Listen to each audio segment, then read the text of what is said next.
Hello guys, magandang araw. Welcome to our subject, Engineering Economy. Today we will talk about capital financing. Okay? Pag sinabing financing class, basically in Filipino is pag-i-invest, paglagay ng pera. Madalas itong ginagawa ng mga investor, tama ba?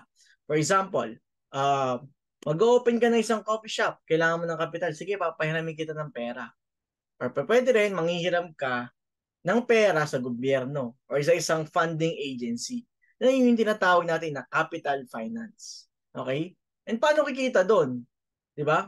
Kapag hindi mo binayaran yon, unang-una, pwede kang kasuhan, pwede kang makulong. Di ba? Pangalawa, paano naman tutubo yung inutangan mo? Through interest.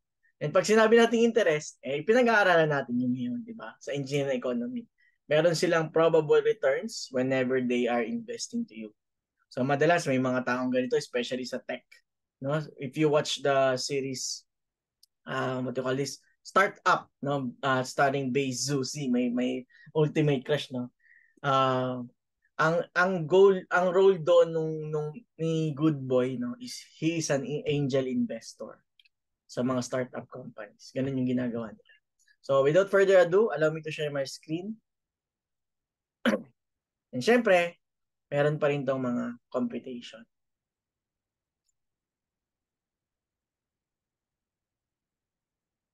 Okay. So let's have kwentuhan muna tayo, no? So let's have a formal definition of equity financing.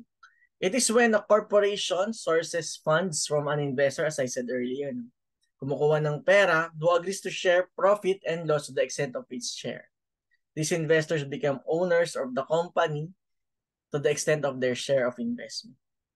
So borrowed capital consists of money that is borrowed and used to make an investment. And meron siyang fixed rate at a specific period of time. Okay? So, example din, pwede rin sa mga mortgage, di ba? Pag bibili ka ng bahay, bibili ka ng kotse, yan, may interest yan. Kaya, di ba, if you have an experience of buying a car to your family or for your family, bumibili ng kotse, bumibili ng bahay, bumibili ng condo, madalas yung mga agent, ma'am, 5 years to pay yan. Ma'am, 10 years to pay. Kasi mas malaki yung tubo pag ganun. Diba? Pag kinash mo yan on hand, mababa yung magiging tubo nila. Okay? So, some real life applications. And types of business organizations na hindi naman natin kailangan masyadong i-elaborate to, pero some types lang, no? Individual, isa lang yung may-ari, partnership, especially sa mga law firms, no? Mga partners yan, pwede yan. Corporation, there are several, no? Several owners for the company. Okay? So, paano nga ba ma-define ng ownership through the sa isang company? Madalas, no? Yung majority ng shareholders, sila yung pinakamalaki hawak sa isang kumpanya. Sila yung may pinakamalaking invest, pinasok. So, madalas sila yung CEO, COO, no? Yung mga anak ng may-ari, yan yun. Yan yun dito papasok yun. Okay? So basically class, ano nga ba yung stocks? Or in other terms, equities or shares ng isang kumpanya? Pag kasi sinabi nating company, kapag publicly listed ang isang company, is merong kakayahan yung mga simpleng tao tulad mo at tulad ko na maging shareholder ng kumpanya by buying those public shares. Okay? For example, PLDT, example, Jollibee, those are publicly listed companies in the Philippines. Pag bumili ka ng ng isang share ni Jollibee, let's say 200 pesos per share, meron ka ng ownership of that company. Diba? One share lang yun at 200 pesos. Paano naman sila Tony Tan Cakchong? Diba? Million yung hawak nilang shares. Million times 200 pesos, that's already billions. Diba? Billions of pesos. So ganun sila, ganun yung nangyayari doon. Kaya sila yung majority shareholder, sila yung may-ari ng kumpanya. Common stockholders can elect board of directors and vote on company policy, but they are lower in the food chain than the owners of preferred stock. So paano naman kapag bonds? Bond financing is a type of long-term borrowing. So madalas sa local government to, no? Frequently used to raise money primarily for long-lived infrastructure assets. So ano yung mga sample ng mga bonds natin? Ito. Registered bonds and coupon bond, no? Yan. So ito yung mga makaluma, no? Ano yung mga example ng gusto ko magpakita ng ano eh?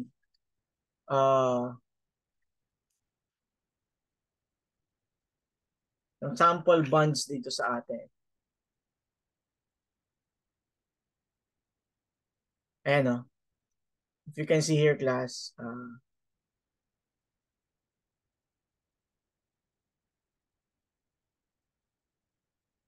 allow me to share again.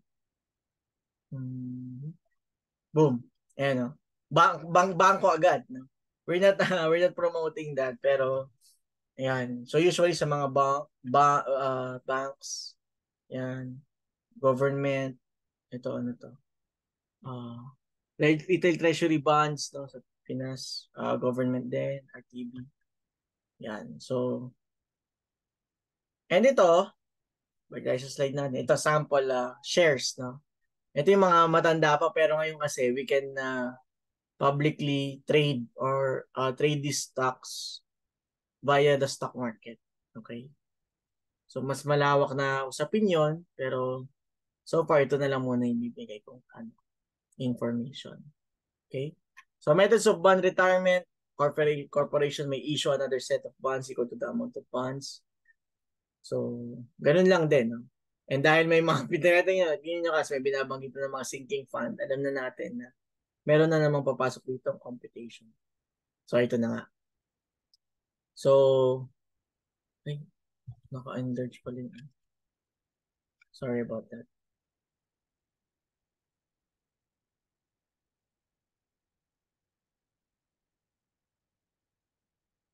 Ulit. Okay.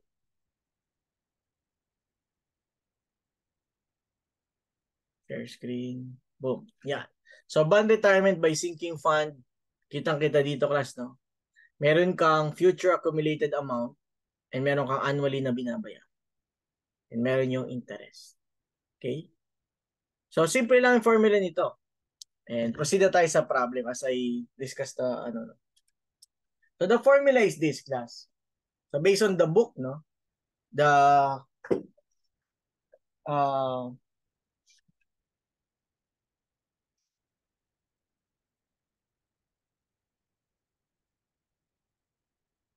the total value price at V is equivalent to the disposal price.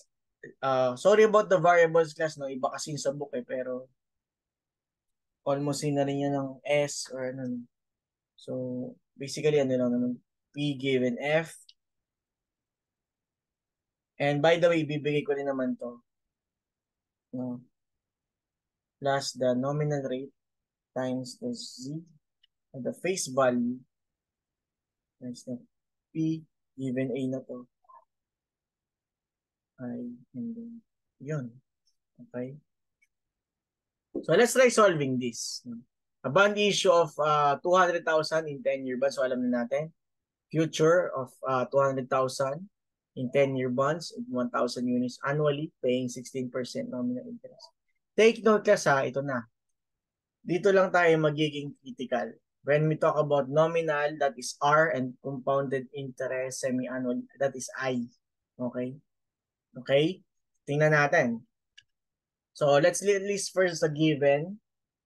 Nilista ko na para madali ko na kopyahin.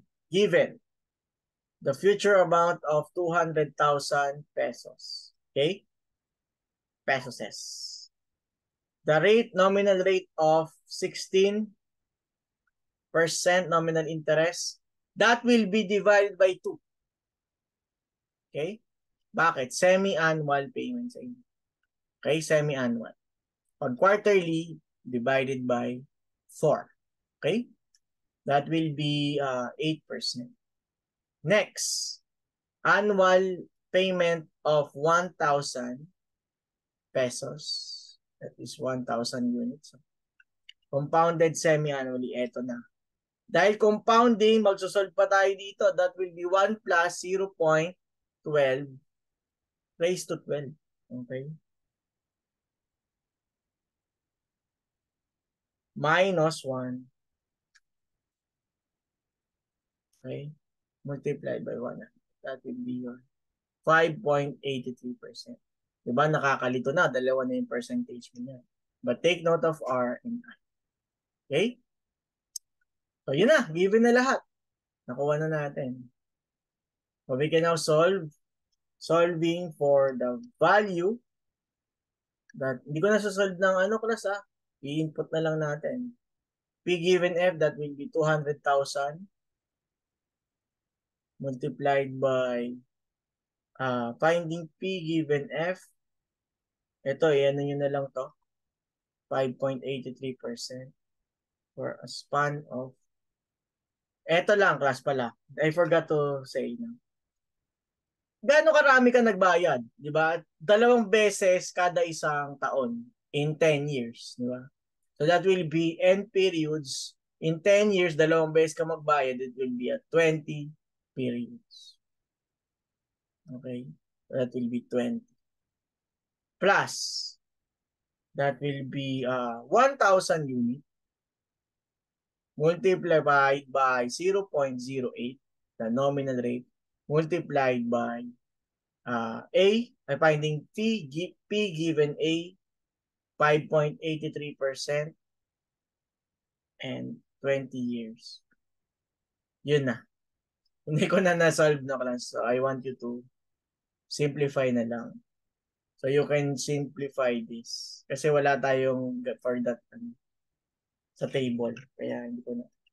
Pero for practice na rin, sige, solve nyo na lang yan. Okay? So, let's proceed to the next. This one is for the bond value. The value of the bond is the present worth of all the future amounts that are expected to be received through ownership. So, ganun din. I is equal to FR. Sige, let's proceed to the problem. A man wants to make 14% interest compounded semi-annually on bond investment. How much should the man be willing to pay now for 12 years? That will mature in 10 years and pays interest. Gusto ko dito na rin mag-solve sa sa slide para paliitin ko lang kasi. Up. Yan.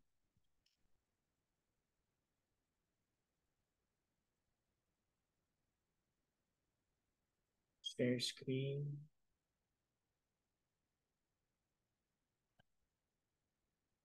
Para dito tayo magsulat. Okay. Start again. Nominal interest of R. Oh, teka. Sa isay natin. Given.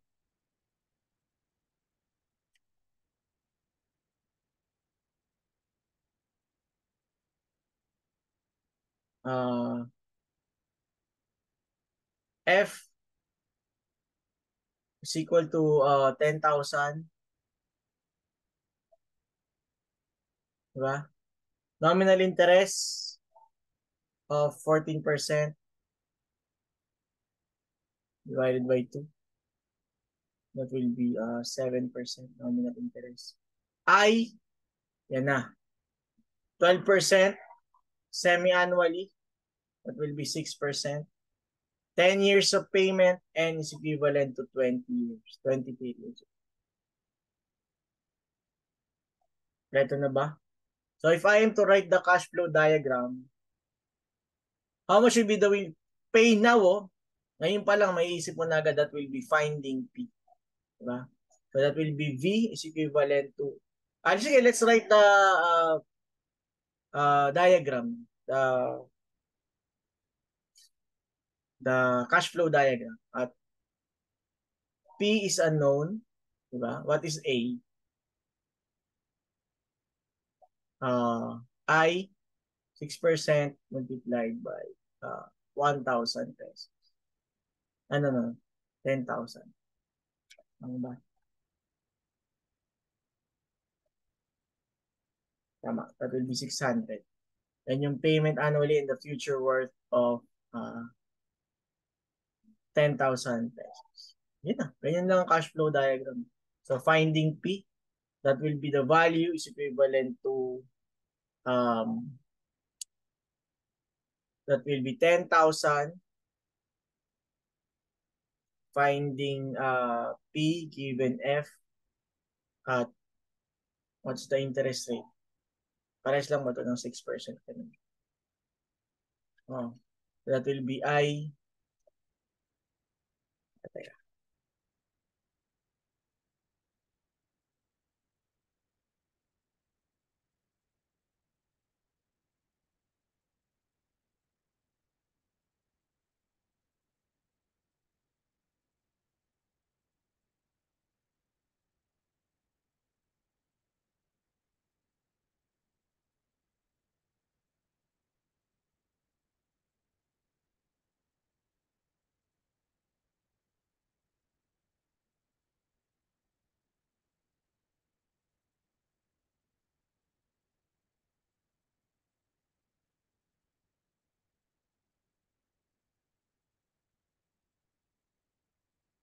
Mali akong ginawa, class. Sa nominal interest pala yung kukunin natin dito. Hindi sa ko ano. Sorry. Ito na nga ba sinasabi? Ito dito, no, this is the 7%, nalito na ako pati. Di ba? So, yan na ba? 7% dito, class. Okay? And then, in periods of yan, 20 years. Tama.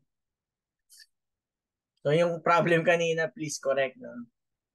Plus, okay, the annual payment of 600 pesos multiplied by, ito na yung 0.06. Ayan. And then, na-incorporate na. Diba?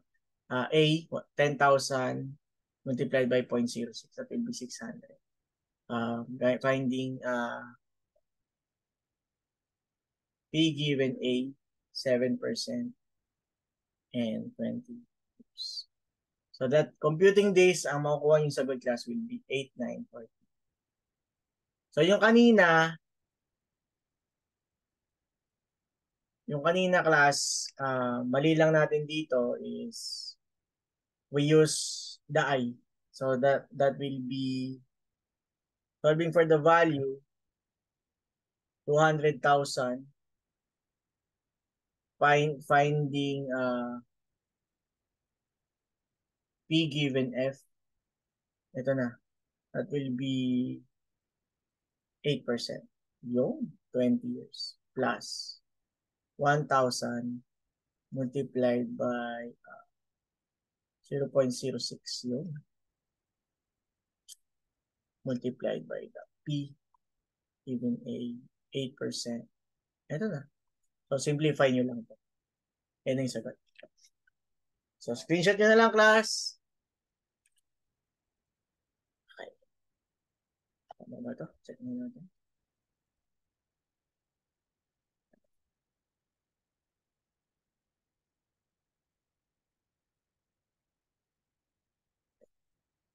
So, if you will have any question, comment down in this video, message me personally, class. And that will be it for Module Capital Finance. God bless.